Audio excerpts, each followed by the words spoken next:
ముఖ్యంగా పీఆర్సీ ఇవన్నీ ఇస్తానడు, ఇంతవరకు ఏది లేదు.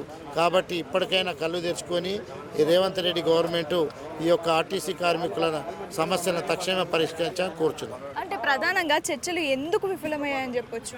చర్చలు ఎందుకు విఫలమైనాయి అంటే ఆర్టీసీ కార్మికులు ఏదైతే కోరికలు కోరుతున్నారో, ఏదైతే డిమాండ్స్ ఉన్నాయో అవి న్యాయమైన డిమాండ్స్. ఆ డిమాండ్స్కి వాళ్ళు కాలయాపన చేసి ఒక ఏదైతే ఎంత లేట్ చేస్తే అంత బెస్ట్ అన్నట్టే ఉన్నారు తప్ప, ఎందుకంటే వాళ్ళకు ఉన్నది ముందు నుంచే ఇది ప్రైవేట్ పరం చేయాలి, ఆర్టీసీకి ఇంత జీతాలు ఎందుకు, ఇలా విలీనం ఎందుకు అని. కానీ చెప్పేది ఒకటి చేసేది ఒకటి. గవర్నమెంట్ ఏమో ఫామ్లోకి వచ్చే ముందేమో ఎన్నికల మేనిఫెస్టోలో పెడతాడు, ముందు చెప్తాడు. ఇప్పుడేమో పబ్లిక్ ఇంత సఫర్ అవుతున్నారు. ఇప్పుడు ప్రజాపాలన అని ఇప్పుడు ప్రజలకు ఏం చేస్తున్నావు? మహాలక్ష్మి పథకం కింద ఆర్టీసీ ఉచిత బస్సు అని పెట్టినావు, దాని ద్వారా ఆర్టీసీ లాస్ అవుతుంది. ఇదంతా అడగబోతేనేమో ఆర్టీసీ జీతాలు లేవు, ఏం లేవు. కానీ నువ్వు చేసే మీ ప్రభుత్వం ఒక అధికారంలో రావడానికి చేసేటటువంటి కార్యక్రమాలే తప్ప కార్మికుల పక్షాన లేదు. కార్మికులు కన్నెర చేస్తే ఏ ప్రభుత్వం అయినా దిగి రావాల్సిందే.